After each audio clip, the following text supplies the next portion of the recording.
Relaxation washed over Dane Carmichael like the Gulf waters over the sandy beach beneath his feet.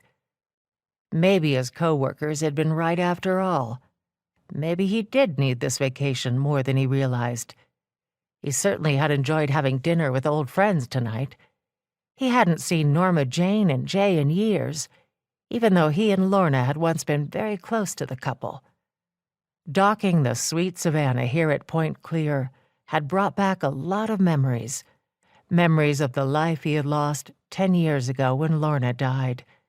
How many summers had they vacationed at the Grand Hotel, as Southern aristocracy had done since pre-Civil War days? Dane slowed his steps, took a deep breath, and gazed up at the starry sky. Clear and bright. A balmy springtime breeze drifted ashore from Mobile Bay. Sweet serenity. Only the ocean's heartbeat and his own, beating in unison. A few years ago, he'd left the bureau and a grueling schedule that had helped keep him sane during the difficult years following Lorna's death. He'd thought that the change would be good for him, maybe allow him time for a personal life.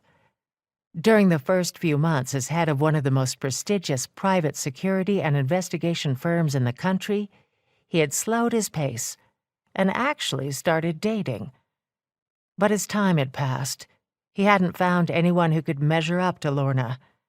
After that disappointing revelation, he had once again buried himself in his work, not realizing what a workaholic he'd become, or to what extent he had allowed the Dundee agency to become his whole life. Not until his coworkers had suggested he take a few weeks off. Dane chuckled. Yeah, suggested. Threatened was more like it.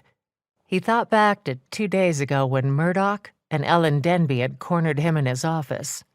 "You've become a real pain in the ass," Murdoch said in his typically brutally honest style.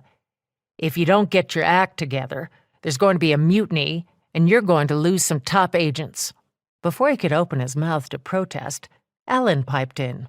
"What Dane needs is to get some. How long has it been anyway, big man, since you had a woman?"